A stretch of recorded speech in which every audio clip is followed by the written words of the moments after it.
தண்ணீரை கடந்தாலும் என்னோடு இருக்கின்றீர். அக்கினியில் நடந்திட்டாலும் வெந்து போக விட மாட்டீர். செழிப்பான இடத்திலே என்னை கொண்டு வந்திடுவீர்.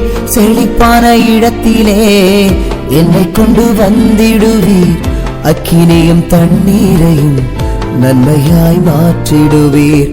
அக்கினியும் தண்ணீரையும் நன்மையாய் மாற்றிடுவீர். உம்மை நம்பி நடக்கிறேன் என் தகப்பனே, உங்க பாத நன்மை என்று நம்பிடுவேன். உம்மை நம்பி நடக்கிறேன் என் இயேசுவே, உங்க பாத நன்மை என்று நம்பிடுவேன். நீங்க பிடிச்சிடுங்க உங்க கரத்தால என்ன, நீங்க நடத்திடுங்க உங்க சித்தம் போல என்ன.